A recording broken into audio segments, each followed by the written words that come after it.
January 22nd, 2023, Mohe, Heilongjiang Province. The thermometer reads minus 53 degrees Celsius. That's negative 63 Fahrenheit.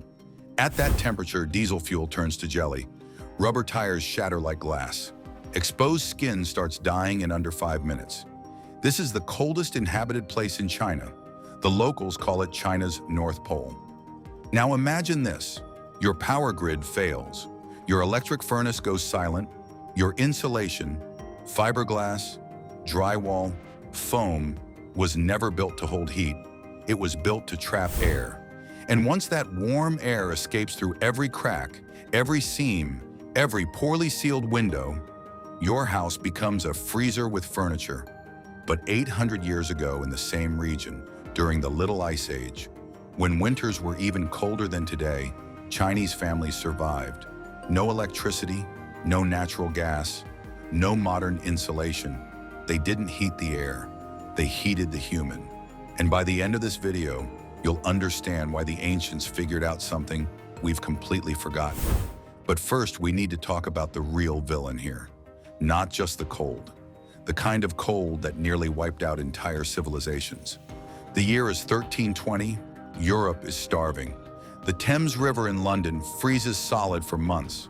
Crops fail across the continent. Famine kills millions. This isn't a rough winter. This is the beginning of the Little Ice Age. A climate nightmare that lasted nearly 600 years. From the 1300s to the early 1900s, the Earth entered a deep freeze. Glaciers advanced across Europe. Harvests collapsed. Entire villages were abandoned. And the cold didn't just kill, it erased civilizations. Historians now believe the Little Ice Age was one of the key forces behind the fall of China's Ming Dynasty. The droughts, the failed harvests, the famine. It broke an empire that had stood for centuries. But here's the thing. China had seen brutal cold before. Between the 3rd and 5th centuries during the Wei-Jin cold period, temperatures plummeted so severely that it remains one of only 2 major cold phases in the last 2,000 years. The Chinese understood what cold could do.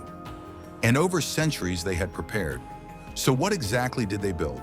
And how does a bed made of brick stay warm for 15 hours after a single fire? Picture this. A raised platform about 6.5 feet long, 1.5 feet high, made entirely of brick and rammed earth. This is the Kang. And it's not a bed, it's a thermal battery. In northern China, the Kang was the center of daily life. Families ate on it, worked on it, slept on it, kids played on it, elders rested on it.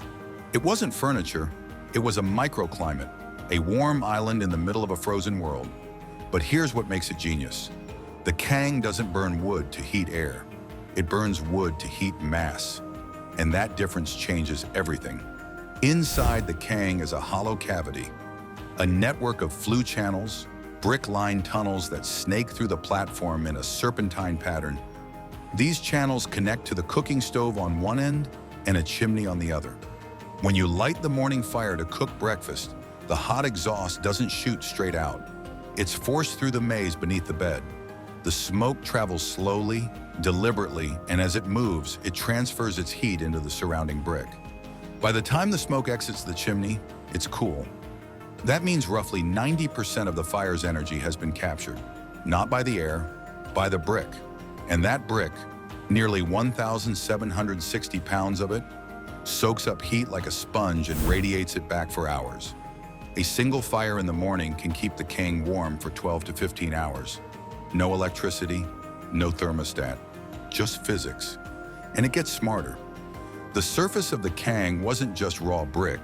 Traditional builders layered the platform with multiple coats of plaster.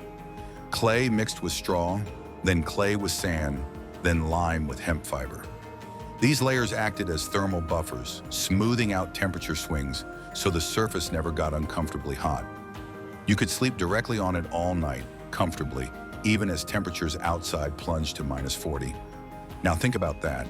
Instead of trying to heat an entire room, wasting fuel, wasting energy, the family concentrated their entire life around the one surface that mattered. The bed became the dining table, the workspace, the social hub. Everything happened within the warm envelope of the Kang. This is what it means to heat the human, not the air. Modern homes try to maintain a uniform temperature throughout the entire structure. That's expensive, that's inefficient, and when the power fails, it's impossible. But the Kang didn't care about room temperature, it cared about body temperature. As long as you were on the platform, you were warm. The rest of the house could be freezing, it didn't matter. And here's the part that should make you uncomfortable. A well-built Kang used a fraction of the wood that a traditional fireplace would burn. One small fire, 12 hours of warmth. Meanwhile, your modern electric furnace runs continuously, burning through kilowatts, totally dependent on a grid that can fail at any moment. But if the Kang works so well for one family, why stop there? Why not heat an entire floor? This is where it gets wild. The Qin Dynasty, 221 BCE, the Emperor's Palace. Imagine walking barefoot across a stone floor in the dead of winter, and it's warm. This is the Hudi. Essentially, the Kang concept scaled up to heat an entire room. Archaeological evidence from the Qin and Han dynasties shows rooms with floors suspended on brick pillars, creating a hollow space beneath. Hot air and smoke from a furnace, located completely outside the building, flowed through that cavity, heating the floor from below. Now, if you're thinking this sounds like the Roman Hippocaust, you'd be right. The Romans had a similar system, but the Chinese version had one critical advantage: cleanliness. In a Roman Hippocaust, the furnace was often inside or adjacent to the living space. Smoke, soot, and the risk of carbon monoxide poisoning were constant threats. In the Chinese Huodi system, the fire pit was completely external. A dedicated furnace room, built into an exterior wall, kept all combustion separate from the living space. The hot gases were drawn through the underfloor channels by natural draft and vented through a remote chimney. The living space stayed perfectly clean. No smoke, no soot, no risk of suffocation, just radiant warmth rising from the floor beneath your feet. And here's the engineering detail that really matters. This entire system ran on gravity and air pressure. No pumps, no electronics, no moving parts. Hot air rises. The pressure differential pulls the smoke through the underfloor channels. The chimney at the far end creates a natural draft. It's passive, it's elegant, and it literally cannot fail as long as you have fuel and a match. Compare that to modern radiant floor heating, electric cables, hydronic pipes, boilers, pumps. Effective, sure, but fragile. If the pump fails, the system stops. If the boiler breaks, you're done. If the power grid collapses, you freeze. The ancient system captured exhaust heat directly. No middleman, no energy conversion loss. By the time the smoke exited the chimney, it was cool. The structure had absorbed the maximum possible energy. The floor itself became a thermal battery. Hundreds of pounds of brick and stone, saturated with heat, radiating it back into the room at a slow, steady rate. This wasn't experimental technology. This was standard in elite Chinese architecture for over 1,000 years. And then they went even further. They went underground. The Loess Plateau, northern China, a landscape of soft yellow earth, carved by wind and shaped by time. Here the Chinese didn't build homes. They carved them directly into the earth. This is the Yaodong, the cave dwelling, and it might be the most thermally efficient structure humans have ever designed. Here's the physics. At about 10 feet below the surface, soil temperature stabilizes. It doesn't swing with the seasons. It doesn't respond to daily temperature changes. It just sits at roughly 50 to 59 degrees Fahrenheit year-round. That's the geothermal baseline. Now imagine it's minus 58 degrees Fahrenheit outside. Your modern wooden cabin with its thin walls and fiberglass insulation is fighting its way up from minus 58 degrees. But a Yaodong, it starts at 50 degrees Fahrenheit. That's a 100-degree head start. Before you even strike a match, the earth has already done half the work. A typical Yaodong is carved into a hillside or cliff face. The walls are thick, often 6 feet or more, made of compacted loess, a fine wind-deposited silt that's easy to dig, but incredibly stable once packed. The roof is arched, and the entire structure is wrapped in millions of pounds of earth acting as one massive thermal blanket. When you light a fire inside a Yaodong, the heat doesn't escape through the walls.